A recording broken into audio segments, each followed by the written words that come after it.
En este vídeo voy a explicaros algunas de las características que podemos analizar en las funciones. Este contenido empieza en la página 87 del libro. Empezamos con la idea de discontinuidad para saber si una función es continua o discontinua. Bien, gráficamente podemos observar si una función es continua o discontinua si vemos que se puede pintar de un solo trazo. En este caso, toda esta gráfica de la función yo podría pintarla sin levantar el boli de la hoja. Por eso la función es continua. Si yo empiezo a pintar los puntos de la gráfica de la función, es decir, toda la línea, y llega algún punto en el que tengo que levantar el boli para seguir la gráfica por otro sitio, es decir, se parte esa función, se parte esa gráfica de la función, entonces decimos que hay una discontinuidad. Hay una discontinuidad cuando x es igual a a. Esta a sería un número. Pues cada función puede tener sus discontinuidades en un valor diferente de la x. En esta gráfica lo mismo. Aquí la función subiría indefinidamente hacia arriba, hacia el infinito, tanto a izquierda como a derecha de x igual a. Luego también sería discontinua. Y en el último caso lo mismo, parece que la función es continua, pero no porque falta aquí en medio un punto cuando x es igual a. Pues hay un circulito abierto. Porque cuando x es igual a no habría ahí gráfica de la función.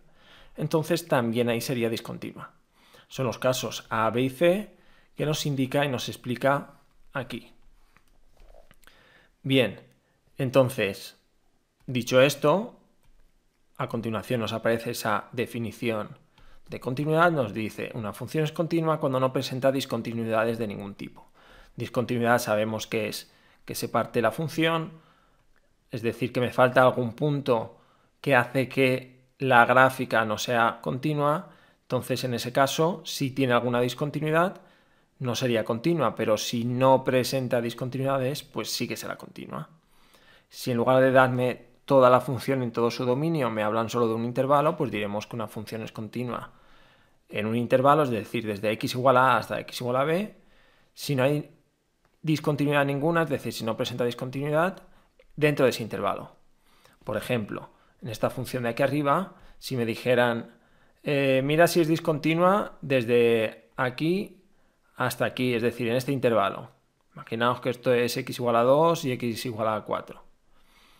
Pues la función desde 2 hasta 4 vemos que sí que se pinta de un solo trazo. Luego la función en el intervalo de 2 a 4 sí que sería continua. Otra cosa es que me digan si la función es continua totalmente en todo su dominio. Pues vemos que no, ya que este valor a, que está fuera de intervalo 2, está fuera del intervalo entre 2 y 4, pues aquí sí que sería discontinua.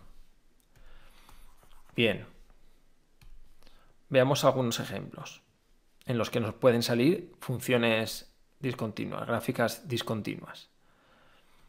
Nos dice, hay muchos aparcamientos que siguen cobrando por horas. Esto quiere decir que solo por entrar ya se paga una hora. Si se está 1 hora y 10 minutos, se pagan 2 horas. Es decir, si yo aparco y estoy 1 minuto, ya me cobran la hora entera. Si estoy 1 minuto, si estoy 10, si estoy 30, si estoy 50. De manera que cuando pasa un minuto después de 1 hora, es decir, si estoy 1 hora y 1 minuto, ya me cobran las 2 horas. 1 hora y 10, 1 hora y 30, 1 hora y 40, hasta las 2 horas ya me las cobran enteras. Me cobrarían 3 horas cuando pasará a 2 horas y 1 minuto. Bien, bueno, o 2 horas y 1 segundo. Es decir, el momento que me paso de las 2 horas ya me cobran la tercera hora. Si yo representara gráficamente este cobro, ¿qué daría esta gráfica? Fijaos, si yo estoy 0 horas, en verdad podríamos poner aquí que si estoy 0 horas, el punto va aquí abajo. Que bueno, en la gráfica simplemente me están representando cuando he aparcado y voy a estar ya al menos 1 minuto. Es decir, algo voy a estar. Entonces, en el momento que estoy 1 minuto, toda la primera hora, el eje X es el tiempo en horas, cobro esto de aquí. Es decir, pago esto de aquí. Es decir, pagaría esta línea que veis aquí. Es decir,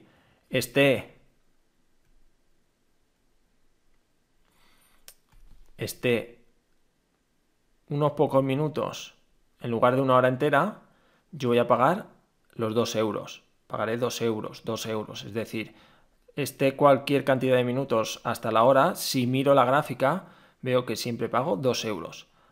Hasta una hora. En el momento que paso de una hora, voy a borrar esto porque si no, no se verá bien. En el momento que pase de una hora, es decir, una hora y un minuto, sería justo un poco a la derecha del 1. Si busco en la gráfica, ese punto está aquí arriba.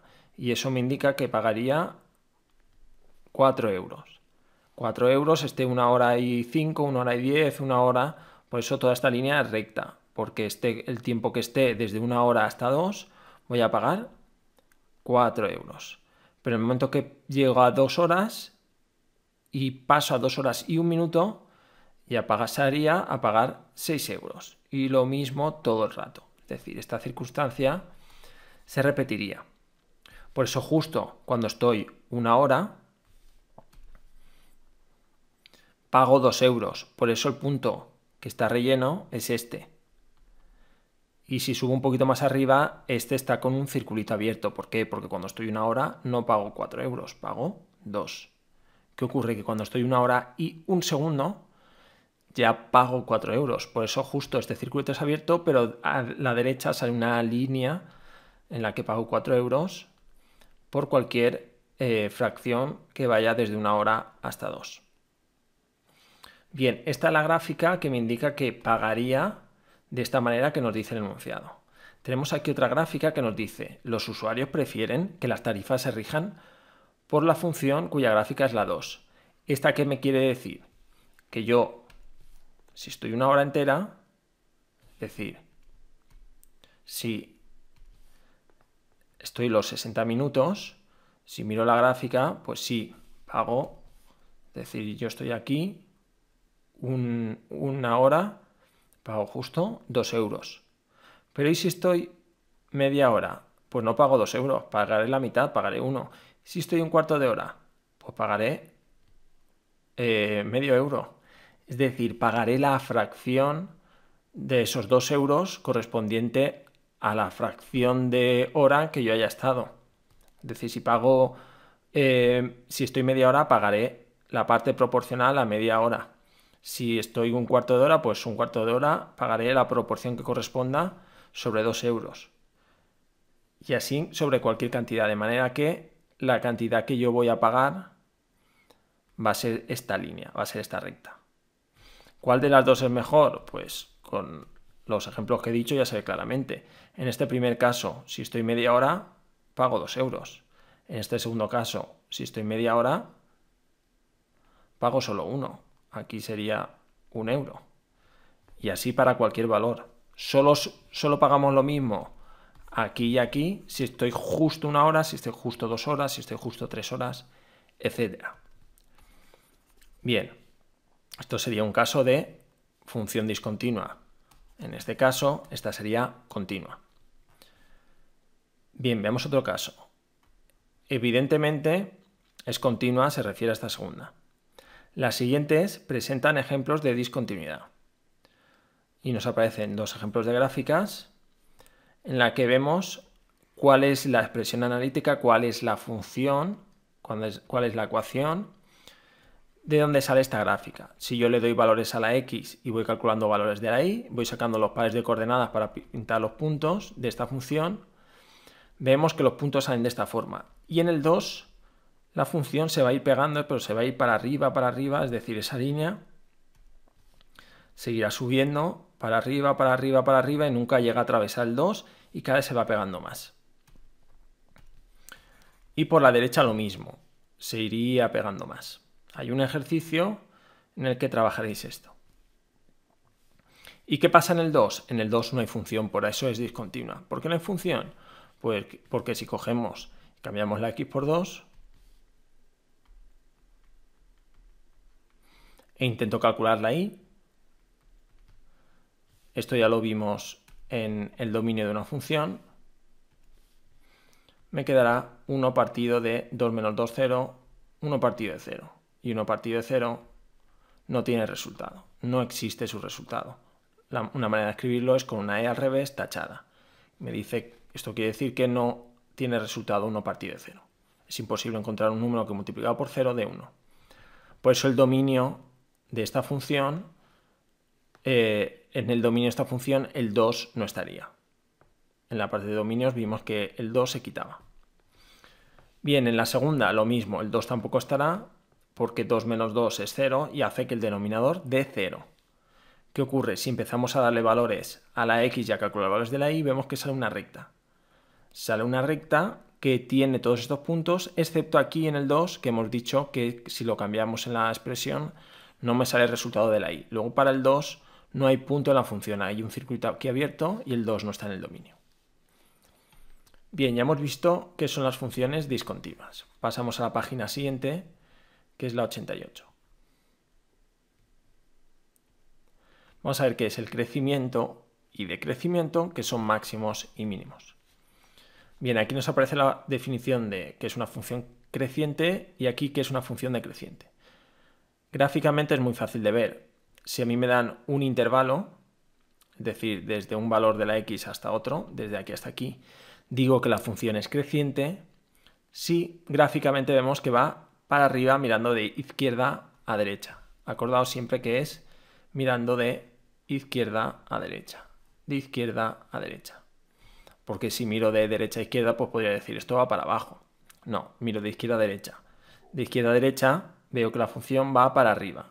Es creciente. Aquí me está diciendo que si cojo un valor x1 que es más pequeño que otro valor x2, es decir, cojo primero un valor de la x y luego otro, y miro cuál es su valor de la y para cada uno de ellos, es decir, calculo el valor de la función en x igual a 1 y en x igual a 2, veo que el segundo está más alto que el primero. Es decir, aquí la función está más alta que aquí.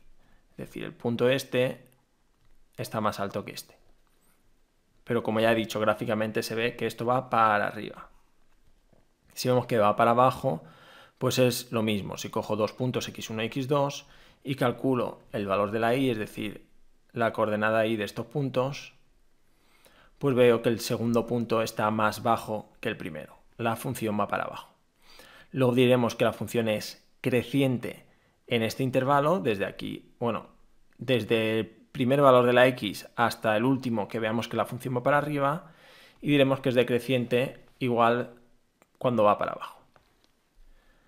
Bien, ahora veremos algún ejemplo. Y por último, en este apartado nos explica lo que es un máximo relativo y lo que es un mínimo relativo.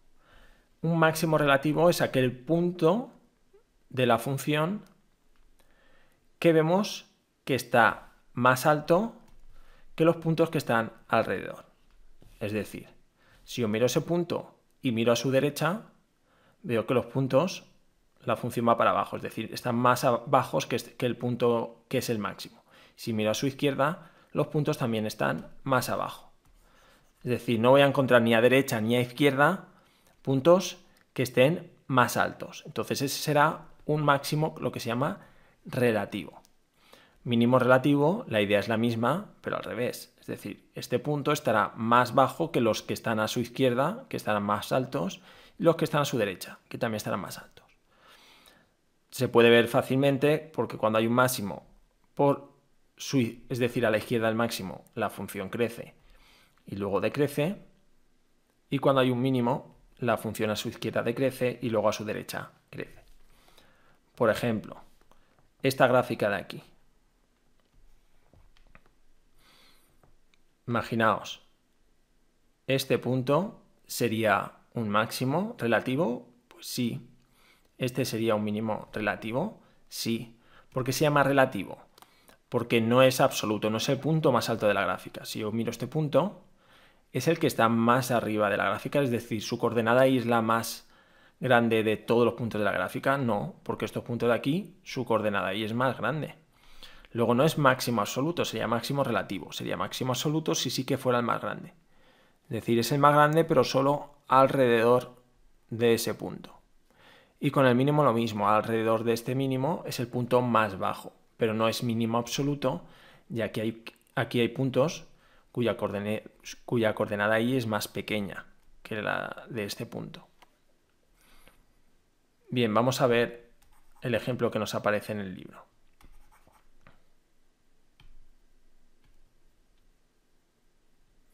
Voy a borrar esto.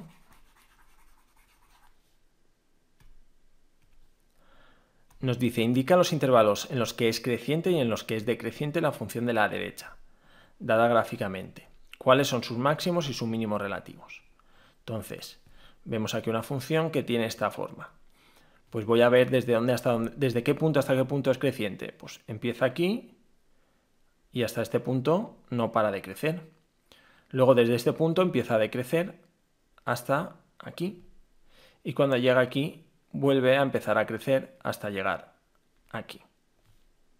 Entonces, ¿dónde sería creciente la función? Desde este valor hasta este, luego es decreciente y luego desde aquí hasta aquí. Lo que pinta en amarillo es cuando la función es creciente.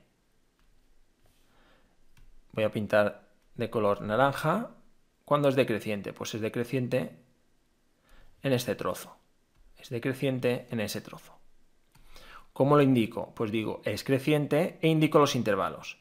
De la coordenada x. Este punto, ¿cuál es su coordenada x? Menos 7. Y este otro punto, su coordenada x es menos 1, 2, menos 3. Luego diremos que es creciente en el intervalo desde menos 7 hasta menos 3. Luego decrece y luego en este punto, que es el 1, vuelve a empezar a crecer hasta cuando x es igual a 11. Luego también es creciente en el intervalo desde 1 hasta 11.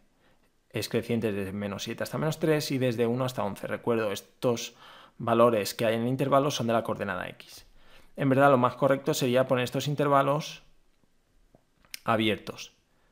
Es decir, que los extremos del intervalo no se tienen en cuenta a la hora de decir que ahí la función crece o decrece. Por ejemplo, en el menos 3, en ese punto, no podemos decir que la función crece, ya que a partir de ahí ya empieza a decrecer.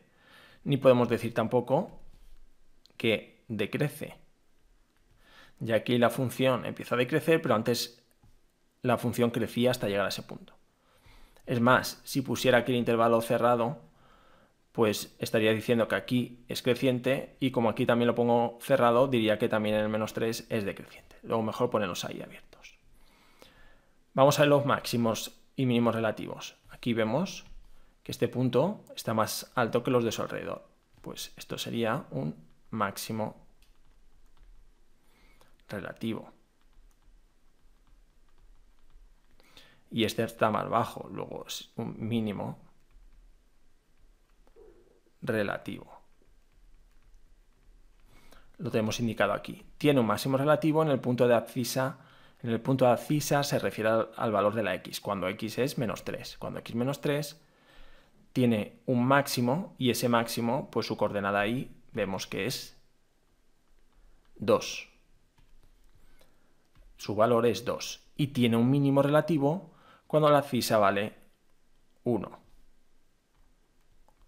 Y el valor de la y, pues si contamos, es 1, 2, 3, 4, menos 5.